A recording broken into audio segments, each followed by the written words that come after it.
అభివృద్ధి, ఉద్యోగాలు, ఉపాధి పేరుతో కేంద్ర రాష్ట్ర ప్రభుత్వాలు పచ్చని పంట పొలాలను కార్పొరేట్లా కట్టబెడుతున్నాయి.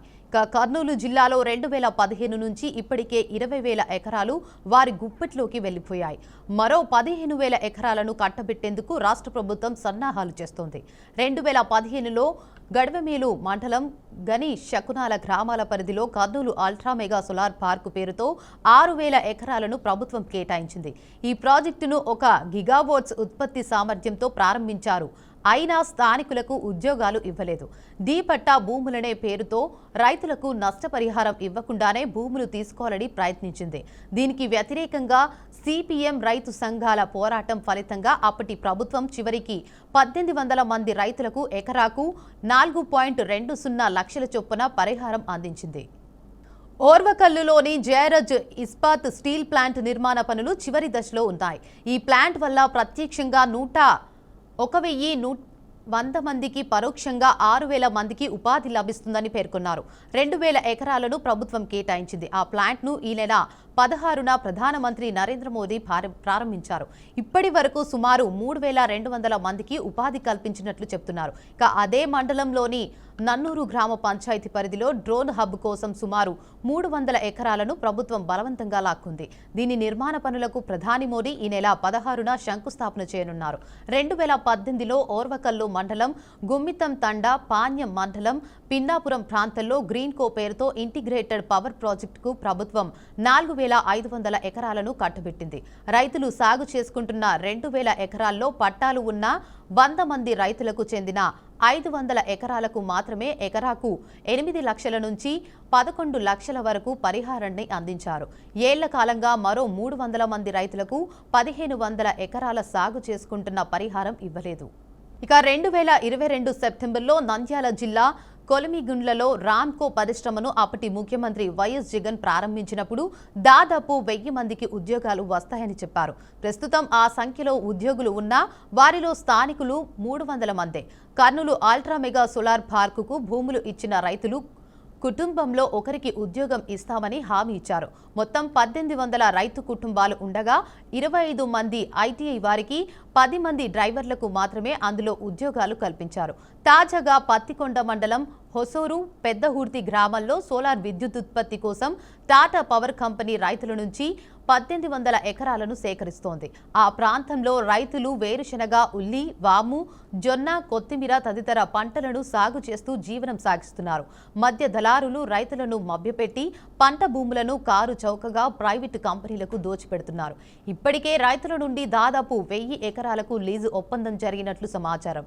ఆలూరు, హోలగుంద, అస్పరి, చిప్పగిరి మండలాల్లో సోలార్ ప్లాంట్ల ఏర్పాటుకు Sairam, pentagon, Dattu, TGV group కంపెనీలు కలిసి 5,000 ఎకరాలను రైతుల నుంచి సేకరిస్తున్నాయి. వాటికి తోడు ఓర్వకల్లు మండలం మీదివేముల, కొమరోలు, పాలకొలను, గుట్టపాడు, పూడిచెర్ల గ్రామాల్లో 15,000 ఎకరాలను రైతుల నుంచి లాక్కొని కార్పొరేటర్లకు కట్టబెట్టేందుకు ఏపీఐఐపిసి సిద్ధం అవుతుంది. ఇక ఆలూరు నియోజకవర్గంలో మణికుర్తి, హులేబీడు, కమ్మరచేడు గ్రామాల రెవెన్యూ పరిధిలో సోలార్ కోసం 192 ఎకరాల సాగు భూమిని రాష్ట్ర ప్రభుత్వం చేసేందుకు సమాయత్తం అవుతుంది. మణికుర్తికి చెందిన రైతుల నుండి 94.64 ఎకరాలు, హులేబీడు గ్రామానికి చెందిన 82.11 ఎకరాలు, కమ్మరచేడు గ్రామానికి చెందిన 15.016 ఎకరాలు భూసేకరించాలని నిర్ణయించింది. మొత్తం 74 మంది రైతుల నుంచి భూమి తీసుకోవాలని అనుకోగా 60 మంది రైతులు భూములు ఇవ్వబోమని తేల్చి చెబుతున్నారు. ఆలూరు మండలం మణికుర్తిలో సోలార్ గ్రిడ్ కోసం సేకరించిన భూమికి తొలుత ఎకరాకు 6 లక్షల పరిహారం ఇస్తామన్నారు. తర్వాత దాన్ని 12 లక్షలకు పెంచారు. తాజాగా 18 లక్షలు ఇస్తామని అంటున్నారు. అయినా సరే మా భూములు ఇస్తే తమకు ఆధారం లేకుండా పోతుందని, భూములను ఇచ్చేదే లేదని రైతులు తేల్చి చెబుతున్నారు. ఇక ఇదే అంశంపై మరింత సమాచారాన్ని మా ప్రతినిధి బస్వరాజ్ అందిస్తారు. చెప్పండి బస్వరాజ్. హైదరాబాద్ టు బెంగళూరు ఒక ఇండస్ట్రియల్ కారిడార్ గా రాష్ట్ర ప్రభుత్వం ప్రకటించింది. ఇందులో భాగంగా ఏదైతే అధికారంలోకి వచ్చిన కూటమి ప్రభుత్వం అంటే మేజర్ గా నిరుద్యోగ యువతకు ఉద్యోగ అవకాశాలు కల్పించాలి, లక్షల మందికి ఉపాధి చూపించాలనే ఒక ఉద్దేశంతో ఇంటిగ్రేటెడ్ ఏదైతే ఎనర్జీ గ్రీన్ పవర్ ప్రాజెక్ట్ కావచ్చు, లేదా డ్రోన్ హబ్ కావచ్చు, లేదా ఓర్వకల్ దగ్గర జయరాజ్ ఇస్మార్ట్ స్టీల్ ఫ్యాక్టరీ కావచ్చు, ఇలా అనేక రకాలుగా ఇండస్ట్రియల్స్ ఇక్కడ తీసుకొస్తూ ఏదైతే ప్రజల నుంచి లేదా రైతుల నుంచి కొన్ని వేల ఎకరాల భూములు సేకరణ చేయడం జరిగింది.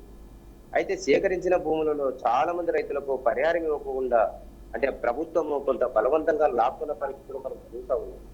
ప్రధానంగా ఇంటిగ్రేటెడ్ ఏదైతే గ్రీన్ పవర్ ప్రాజెక్ట్ ఉందో అక్కడ 4,500 ఎకరాలు సేకరించినట్టు మనకు తెలుస్తూ ఉంది.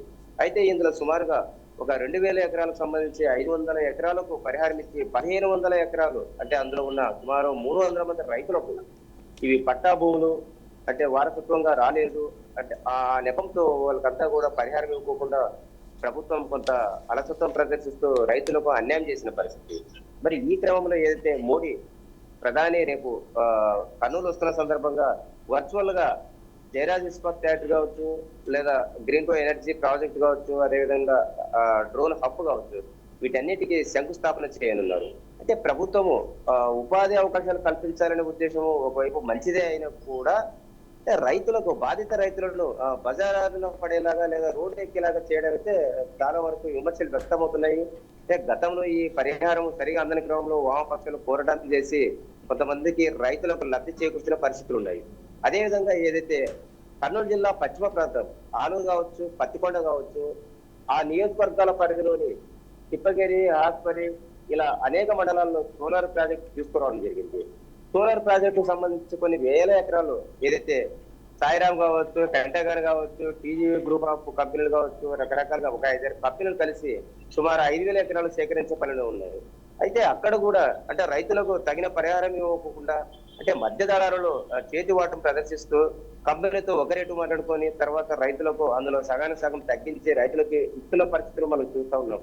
అంటే ఇలాంటి పరిస్థితులు అంటే కూటమి ప్రభుత్వం ఏదైతే రైతు ప్రభుత్వం రైతు సంక్షేమమే ధ్యేయమని ఒకవైపు చెప్తుంటే క్షేత్రస్థాయి అయితే ఆ రైతుకు తన ఆస్తి తీసుకున్న ప్రభుత్వం తన ఆస్తికి తగ్గ పరిహారం ఇవ్వట్లేదనే రైతు గగ్గోలు పెడుతున్న పరిస్థితి. మరి కేంద్ర రాష్ట్ర ప్రభుత్వంలో డబుల్ ఇంజిన్ సర్కారు ఖచ్చితంగా 20 లక్షలు ఉద్యోగ అవకాశాలు కల్పిస్తామని ఈ 5 ఏళ్లలో చెప్తున్న నేపథ్యంలో జయరాజ్ ఇస్పాత్ ఫ్యాక్టరీలో ఏదైతే ఆల్మోస్ట్ ప్రారంభానికి సిద్ధమైంది. ఈ నేపథ్యంలో అక్కడ సుమారుగా ఏదైతే ప్రత్యక్షంగా ఒక 1000 మందికి, పరోక్షంగా ఒక 6,000 మందికి ఉపాధి అవకాశాలు దొరుకుతాయని చెప్పారు. బట్ ప్రస్తుతం 1,500 మంది ఉంటే అందులో కనీసం 50% కూడా స్థానికులు లేని పరిస్థితి. సో ఇలా అన్ని చోట్ల కూడా స్థానికేతరులను పెట్టుకుంటున్న పరిస్థితులు. ఏదైతే కార్పొరేట్ సంస్థలు స్థానికులు ఉంటే తమకు భవిష్యత్తులో తలనొప్పిగా మారుతుందని బీహార్, ఒరిస్సా, అస్సాం అటువైపు నుంచి కార్మికులు తీసుకొచ్చి ఇక్కడ పనిచేస్తున్న పరిస్థితి. మరి అలాంటి సమయంలో స్థానికంగా ఉన్న అంటే జిల్లా వాసులు ఏదైతే నంద్యాల, కర్నూలు ఉమ్మడి జిల్లా వాసులకు నిరుద్యోగ యువతకు ఉపాధి అవకాశాలు ఏ విధంగా వస్తాయి? కాబట్టి ఈ విషయమై ప్రభుత్వం ఆలోచించి స్థానికులకు ఉపాధి అవకాశాలు కల్పించాలనే డిమాండ్ వినిపిస్తా ఉంది. Right, thank you for the update Baswaraj.